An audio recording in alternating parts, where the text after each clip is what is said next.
Bank से loan जाति धर्म देखकर नहीं मिलेगा, जिसकी ज़रूरत है उसको मिलेगा। मीनाक्षी लेखी जी को इस वक्त आप सुन रहे हैं। सरकारी मकान ज़रूरतमंद को मिलेगा, जाति धर्म देखकर नहीं मिलेगा। जाति धर्म की राजनीति इस देश में अब नहीं चलने वाली है, लोगों ने बिल्कुल क्लियर कर दिया। एक बात और मैं समझना चाहती हूँ मैम कि हमने मध्य प्रदेश में खासतौर पे देखा लाडली योजनाएं, महिलाओं को जिस तरह सम्मान की बात हुई, महिलाओं के अधिकारों की जो बात हुई, महिलाओं ने भी निकल के बता दिया कि अगर हमारे लिए सोचेंगे तो हम साथ देंगे। चूंकि आप महिला हैं इसलिए मैं बात कर रही हूँ। नहीं, मैं तो इस पर ज़रूर कहना चाहूँगी कि आज से पहले मैं उदाहरण के तौर पे ये बात मैंने चुनाव में भी कही थी, दोबारा कह रही हूँ कि 33% आरक्षण प्रधानमंत्री जी अब लेके आए, और जो लोग लिपस्टिक वाली परकटी और गंदी गंदी शब्दावली इस्तेमाल करते थे, किसी की हिम्मत नहीं हुई संसद में खड़े होकर इस 33% का विरोध करने की।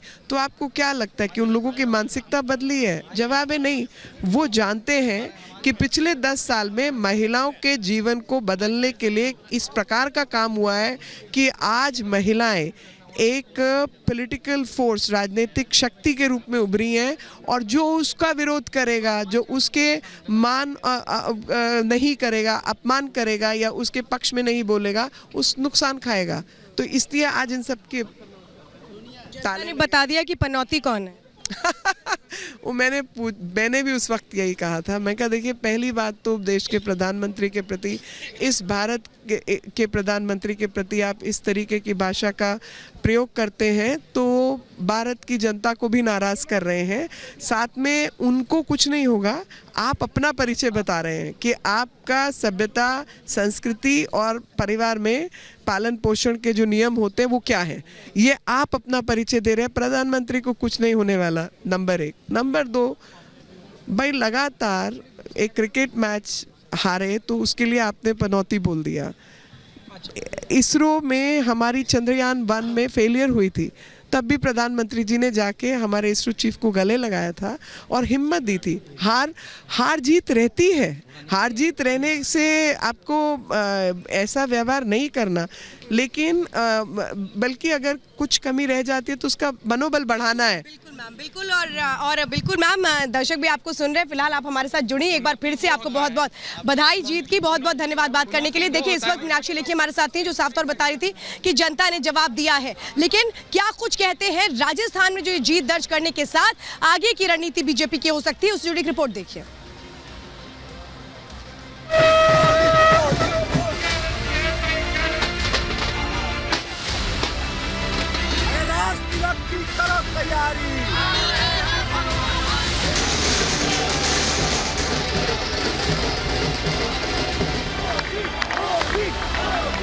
ये माननीय हमारे प्रधानमंत्री नरेंद्र मोदी जी, उनकी दी हुई गारंटी की जीत है। एक अकेला सब पर भारी आज के चुनाव परिणाम का सबसे बड़ा संदेश है। ये विजय प्रधानमंत्री नरेंद्र मोदी जी की लोकप्रियता की विजय है। परंपरा के लिए पहचाने जाने वाले राजस्थान ने राज बदल दिया, लेकिन रिवाज नहीं। प्रधानमंत्री नरेंद्र मोदी पर जनता के अटूट भरोसे के आगे न अशोक गहलोत का जादू चला, न 7 गारंटी। मोदी की आंधी के आगे कांग्रेस के दावे हवा में उड़ गए। सत्ता विरोधी लहर में गहलोत के दिग्गज धराशाही हो गए। ये जीत हमारे जनता जनार्दन की है, जिसने कांग्रेस के कुराज को नकारते हुए और भारतीय जनता पार्टी के सुराज को अपनाने का काम किया है।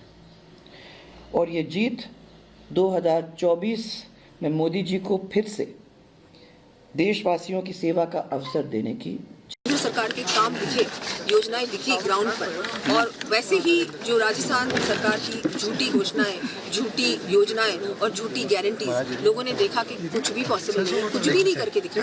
ग्राउंड बिल्कुल जीरो डाउन का, विफलता बिल्कुल फेल सरकार। सबसे बड़ा प्रयास की पास सरकार जन जन में विश्वास जगाया है। उस विश्वास के कारण एक तरफ और दूसरी तरफ राजस्थान के अंदर जो कुशासन कांग्रेस सरकार ने करा, दोनों के कारण राजस्थान के अंदर जनता ने आशीर्वाद दिया, विश्वास जताया भारतीय जनता पार्टी में। सर, किस तरीके रहेंगे सब चीजें की मीटिंग आप लोगों की लगातार समय के हिसाब से हर चीज का उत्तर आपको मिलेगा। बीजेपी के आक्रामक चुनाव प्रचार के आगे कांग्रेस के दिग्गज टिक न सके। गहलोत पायलट कैंप के बड़े बड़े सूरमा अपनी सीट तक नहीं बचा सके। चुनावी दंगल में आधे से ज्यादा मंत्री चुनाव हार गए। गहलोत जोधपुर जिले का गढ़ तक नहीं बचा सके। जोधपुर जिले की ज्यादातर सीट कांग्रेस ने गंवा दी। जयपुर जिले में भी बीजेपी कांग्रेस पर भारी पड़ी। और नई सरकार जो बनेगी उसको हमारी शुभकामनाएं हैं। अच्छे काम करके दिखाएं, ये हमारी भावना रहेगी उनके साथ में, पूरा सहयोग रहेगा उनके साथ में। छत्तीसगढ़ में भी जो उम्मीद थी उसके विपरीत नतीजे आए हैं। मध्य प्रदेश में उल्टे नतीजे आए हैं। इसलिए जब 3 राज्यों में ऐसे परिणाम आए हैं तो मैं समझता हूँ कि ये एक सोच का विषय है। राजस्थान में कई बड़े फैक्टर्स कांग्रेस पर भारी पड़े। छोटी छोटी चूक और बड़ी रणनीतिक गलतियों ने पूरा खेल बीजेपी के पक्ष में मोड़ दिया। कांग्रेस को पायलट गहलोत की कला का खामियाजा भुगतना पड़ा। गुर्जर समाज कांग्रेस की लीडरशिप से नाराज दिखा। पूर्वी राजस्थान में मिली हल्की बढ़त सत्ता तक नहीं पहुंच पाई। भ्रष्टाचार, पेपर लीक गहलोत की योजनाओं पर भारी पड़ता दिखा। जिस कुशासन से मुक्ति का संकल्प लेकर के हम लोग पिछले वर्षों से जुटे थे, राजस्थान में उस कुशासन का समापन हो और राम राज्य की स्थापना हो, या जो है ये अनुरोध लेकर के, ये प्रार्थना लेकर महाराज जी के पास आए। बीजेपी ने मारवाड़, मेवाड़ और हाड़ौती इलाकों से जो बढ़त बनाई, उस अंतर को कांग्रेस शेखावटी और पूर्वी राजस्थान से पाट न सकी। दिन ढलते ढलते मोदी की गारंटी जीत गई और चौथी बार मुख्यमंत्री बनने का गहलोत का ख्वाब अधूरा रह गया। Bureau report, Republic Bharat.